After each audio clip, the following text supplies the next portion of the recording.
My name is Aiko, and welcome to my talk on artificial intelligence, or more like artificial stupidity. And what I'll be doing today is I'll be telling you a couple of stories. I'll be telling you stories about artificial intelligence. I'll be telling you stories about machine learning, and I'll be telling you stories about data. And some of those stories are success stories, but some of those are not. And we will in particular look at those who are not, and we will look at why they failed, and we will look at things how we can in the future prevent the same things from failing again. And when I say I'll be telling you stories, let's start with one of the greatest storytellers out there, which is Douglas Adams. And I'm sure some of you have read this book, The Hitchhiker's Guide to the Galaxy, which has brought us a couple of particularly famous memes, like the one that the answer to the question of life, the universe and everything is 42, and that we should not panic. And it has been particularly popular in the tech community. And one thing that is not as popular, but that Douglas Adams also introduced, is this Babel fish. It's this fictitious fish that lives somewhere in the universe, that is tiny, and if you can put that into your ear, and what this fish does is it picks up all the spoken languages around you and translates that into a language that you understand.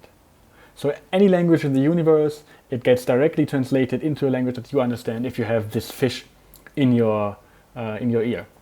And obviously that is fictitious, and it's a crazy idea. It's a fantastic but a crazy idea, right? That would never work in real life. Now let me show you a little demo. Hallo und herzlich willkommen zu meinem Vortrag über künstliche Intelligenz. Now, if we look at this, right, this is almost as cool as putting a fish in your ear. I mean, admittedly, I still have to click that button, and we have to go to that website to translate it, and it doesn't. I could click this listen button and it would actually read it out, but I would still need to click it. But it's not quite there yet. It's not quite this Babel fish that you put into your ear. However, Google also sells these in-ear wireless headphones, and they use the same technology as the Google Translate page that we just saw. And they use the voice recognition, and what they do is, it is more or less the exact same thing as this Babel fish. Someone can speak something in a language that you don't understand. You still need a phone a little bit, but then the earphones do translate that and directly into your ear say the translation in, for example, English. So this fictitious fish, which sounded so absolutely amazing, right, is due to the use of AI and machine learning is almost already there. And that is one of the fantastic examples where AI and machine learning has definitely succeeded. And there are more examples. And this one in particular, I mean, the translation one is pretty good, but this one is life-changing, basically. Over the last couple of years, people have been developing image recognition systems for cancer. And in some cases, machine learning nowadays can predict cancer with a higher rate than human doctors can. So a couple of years ago, I think it started with breast cancer, and last year Google released a machine learning model that can, based on pictures that we can see here, for example, can predict that there are cancer cells more accurately than human doctors can. And I think that is something that is really impressive, and that is a great success story for machine learning and for artificial intelligence. But we all know, and especially if you think of the title of this talk, it doesn't always work that well, right? For example, this person on the very right is sending a tweet to Indigo, which is an Indian airline, and he's complaining about that his baggage went to Hyderabad while he was flying to Kolkata.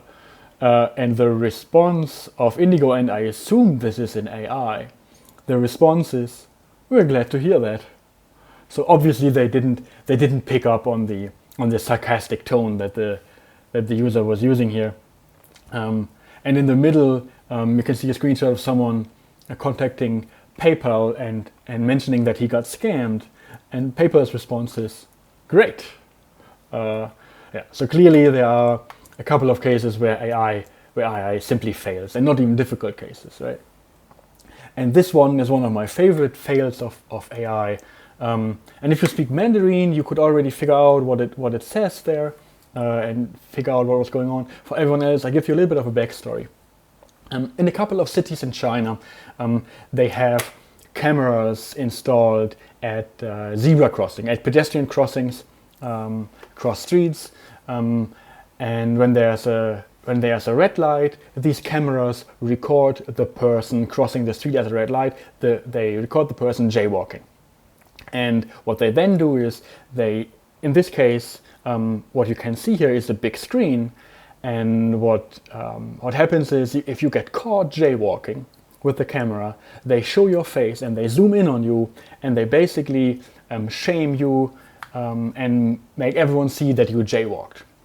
And some other cities even have this system connected to WeChat Pay, where they record your face, they use image recognition, facial recognition, they figure out who you are, and when they know who you are, they know your bank account, they figure out your WeChat Pay wallet, and they immediately deduct the fine for jaywalking from your WeChat Pay account.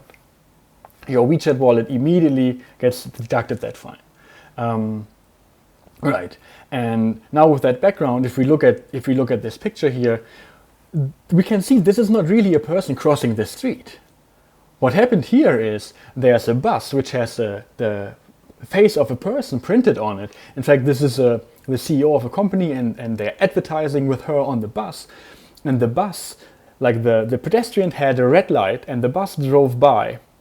So the camera was pointing at the bus, seeing the side of the bus, seeing the face, and recognizing, oh, there's a person crossing the street at a red light, and then showed that face, zoomed in on that face, and showed everyone, hey, this person just crossed the red light. And in fact, they even sent a message to this woman, which was a couple, like in a different city at that time. And when she got the message, hey, we just saw you jaywalking in that other city. And this is where, I mean, from a technical perspective, this is very interesting, right? Like having this facial recognition, having it connected to your bank account, more or less, is very interesting. From a different perspective, you could also say that if you let machine learning or AI decide whether you have committed a crime or not, is questionable, and this is a great example why it is questionable, because you can see that it also fails. We have seen other cases where machine learning fails, and you don't want to give it that much power if you can't be sure that it does not fail. So I've been talking about artificial intelligence and machine learning a lot. All of these terms have been hyped in the last couple of years, and lots of people are talking about them. And I think in the context of this talk, it would be good to have a common understanding of what, when I say these terms, what I mean by them. And we can start with artificial intelligence, and there's this definition that I really like, that comes from the Oxford dictionaries, which is, by the way, also the definition. If you type in Google, define artificial intelligence, you also get this particular definition. And this definition reads out as, artificial intelligence is the theory and development of computer systems able to perform tasks normally requiring human intelligence. And the important thing to note here is that it does not talk about any technical approach. When we get to machine learning later, we'll talk about technical approach. Artificial intelligence is a very broad term describing anything that a computer does that you would think takes human intelligence to do. And a chess program is a good example, where if you play chess against a human, you would usually assume that person, or if a person can play chess, you would assume the person has some kind of level of intelligence.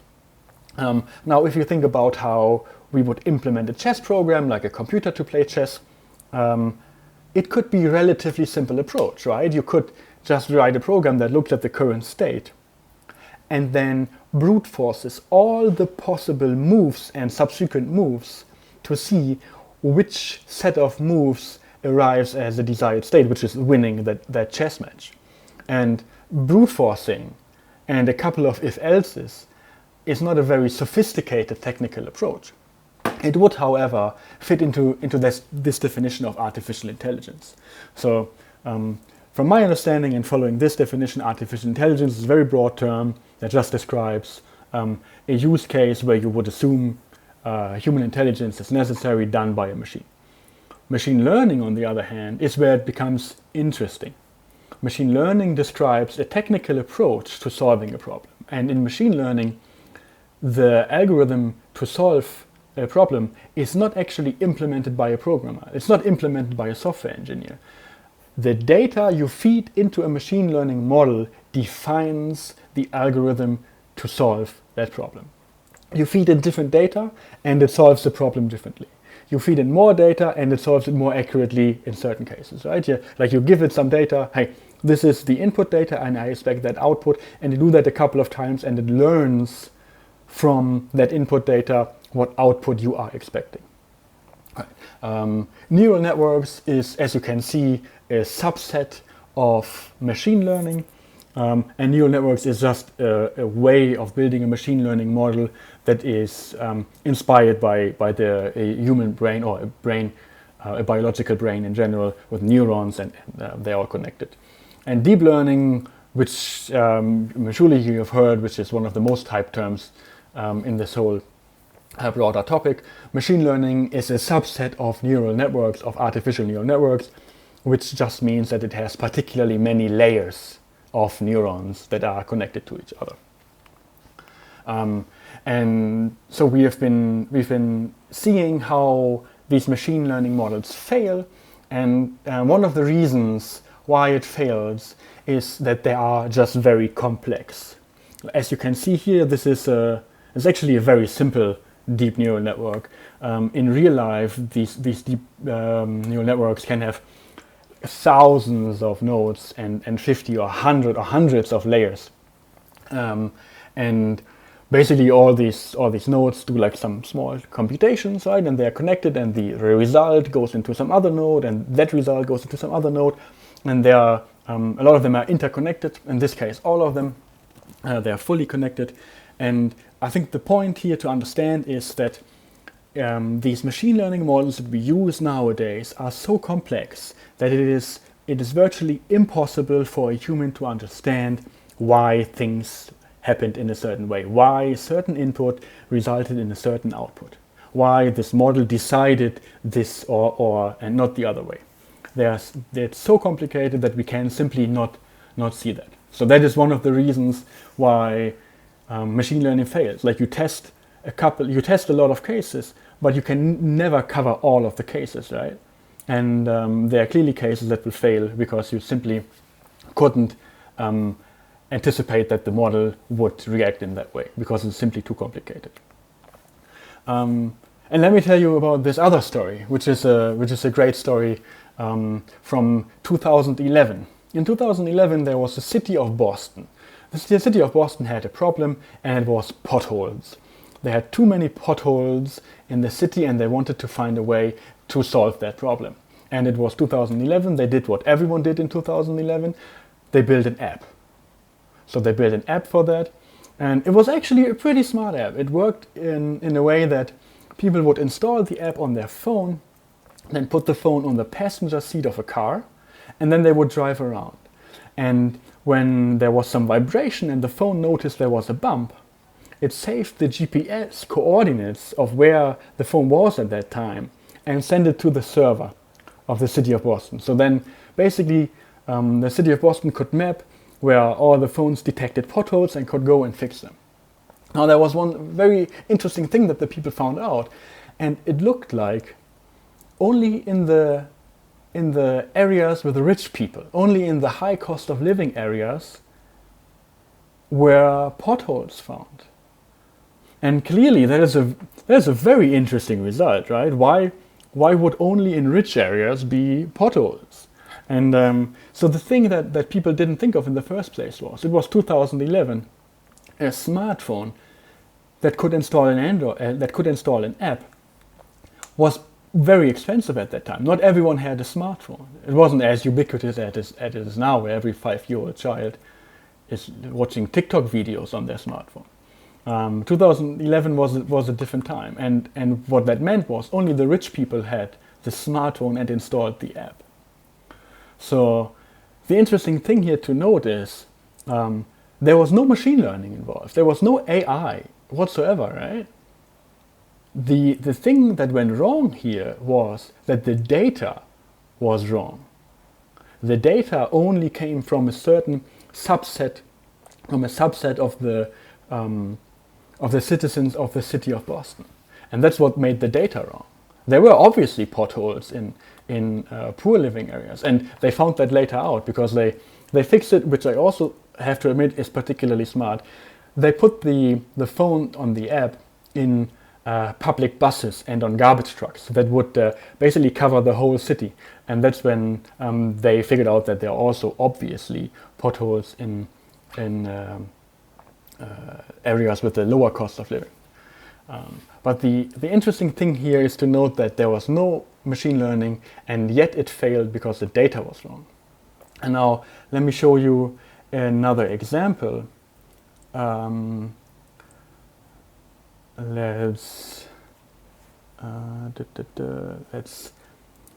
Let's see what happens if I translate the following sentences from English to Malay. Let's say she is a doctor and he is a nurse. And there was something similar happened a couple of years ago and got popular in the Turkish translation. So why I selected Malay here is particularly interesting because Malay has Malay does have a gender neutral preposition. So this she and this he that I'm using here in English results in the same word in Malay, right? So that it kind of loses the gender. And now we see how it translates into Malay. And if I now translate this Malay back into English, see what happens. Remember, I wrote she is a doctor and he is a nurse. If I translate that back, if I translate the exact same that we just received by translating it back into English, we get he's a doctor and she is a nurse. Now how did that happen, right? Like clearly we saw translating it into Malay, the gender information got lost. But yet somehow now it is introduced again, but wrongly. Like we had she is a doctor and all of a sudden it's him. All of a sudden it's he is a doctor. And the reason for that again is the historical data that is being used. This Google Translate and other translation service basically read a lot of text. They have text in multiple languages, and they read both of that and then compare, okay, this sentence translates to that, and what they found in the historical text, in the historical data, that doctors were mostly male and nurses are mostly female. And based on that historical data, this is the translation that best fits this Malay sentence. And there's something that we can see that's clearly a sexist approach. Right nowadays, we know that there's no reason why a woman can't be a doctor or a man can't be a nurse. But I think that again shows how, even though there is machine learning, this particular issue is based on the faulty data to begin with. And it was discussed some time ago, a couple of years. It became public when the same issue was found in Turkish because there's the same genderless pronouns. And what Google introduced then was they knew about that issue and they introduced both options, both gender options to show. Right.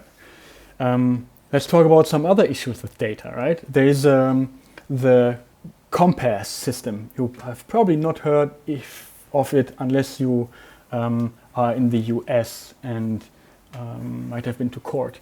This compass system is used in the US American jurisdiction, and it is, as it says, a correctional offender management profiling for alternative sanctions system. It basically, what it does is people who've committed a crime fill out a form, like 200 something questions, And based on how they fill out that form, this computer system predicts whether they will commit a crime again or not. And based on that outcome, the bail that they have to pay and the time they are going to spend in jail is adjusted to that. So if a judge sees, oh, it's very likely that that person commits a crime again, they the sentence that they speak will be higher than if the system would have said, this is a very clean guy, he won't commit a crime again. And obviously that fails, right? If we look here at the number of people that were labeled a higher risk but did not reoffend. So that is the false positive, false negative, or however you want, right? You can see that only affected 23%. 23% of the white people got labeled higher risk and did not do anything. But almost 45% of African Americans got labeled a higher risk and did not reoffend. And if you turn it around, people who got estimated to have lower risk of reoffending but then did actually commit a crime again, that is particularly true. There's almost 50% for white people, and for African Americans only 28%. So what this means is that the data that is being put into that system, and they are very generic questions. They are questions that are about the neighborhood you live in. There are questions about your parents and so on. Based on that, and there's no information about whether people are Caucasian or African American, right? But based on the data that is put in, the system has a clearly a racist position against black people, where it is significantly higher percentage of labeling them as a high reoffending chance, and the same thing, the opposite is the case if you are white. And this system is still being used, and this analysis was done by ProPublica, and they that is very interesting, since there was no in this questionnaire, there was no mentioning of your skin color or your ethnicity whatsoever, but based on other aspects, the pseudo-identifiers in a way the system figured out, okay, this is a black person, and then discriminated against them, and that is still being in use nowadays. And there are a couple of other situations. There's a study, as you can read here, that found out that self-driving cars have a higher risk of failing to detect dark-skinned pedestrians. And what that means is there's a car driving, self-driving, right? No driver.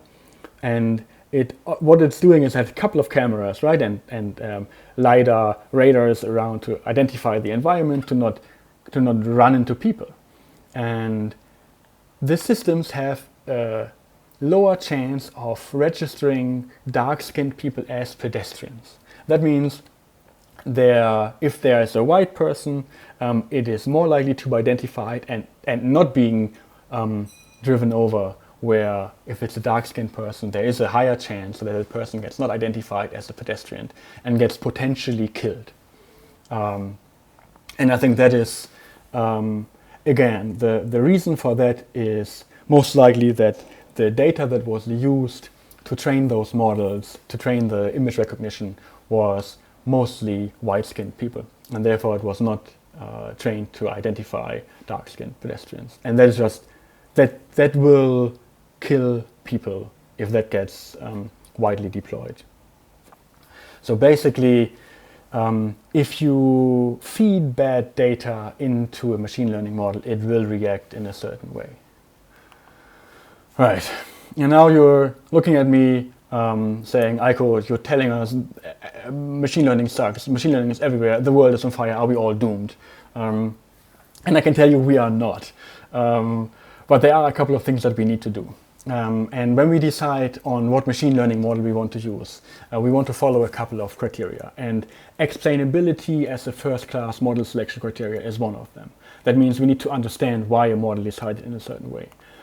For this particular case of convolutional neural networks, which is mostly used for image recognition, you can see here on the bottom, there is each layer, there is a form of visualization that lets you see what each layer is deciding on, what each layer is recognizing, and then making a decision based on that. In the other way expressed, what we need to change from our standard ML approach to an approach where we use interpretability and feed that into the model and then train the model again. There's a technique that I really like, which is called LIME, which stands for Local Interpretable Model Agnostic Explanations. And what this does is it basically looks at your model, and it is model agnostic. It goes for various machine learning models. It goes for neural networks, and what it does is it tries to explain why things happen. And if we take, for example, this image recognition, where the image that we can see on the left was taken, and it was identified as a tree frog with a 54% score. And what this LIME then does is, and this is a nice visualization, it takes away certain data from the trainings data set, from the test data, and then see what the model does predict. And what that means is you just throw out some data, and if it still predicts the same thing, you know the data that you threw out is irrelevant, right? The data that you kept is relevant, and you can see here on the frog, you keep the eyes and you keep the green face, and that is the relevant part. And if you see in the middle page, you keep the background, that is irrelevant for the prediction of this image. Another thing is we need more diverse teams. We need to have a different perspective on things, right? If you remember the autonomous driving cars, if there were more higher diversity in the team, maybe they would have tested for dark-skinned pedestrians on the pedestrian recognition system. Another thing that I really like is there's this data ethics canvas, which gets published by the Open Data Institute, and it basically lets you ask a couple of questions. Like, it has a list of questions, and before you start defining what model you want to use, you have to ask yourself these questions, like who you share that data with, what are the limitations of your data sources, and so on. Basically a list that you can go through and see what you need to do. Sometimes you need to remove data. Do you really need, like, if you have racial data in your data set and you try to predict something where you don't need that information, should you just keep it in? Maybe just throw it out, right? It could, if you don't need that data, you can throw it out before it starts affecting your result. There's this other thing that I really like, which is open source visualization tool from Google, which is Facets, where you can just feed in data and you can just select certain subsets, and you can see, oh, in this case, for example, 85% of my participants in that data were male. So clearly your data is skewed into that male category, and you have underrepresented females, for example, or other genders.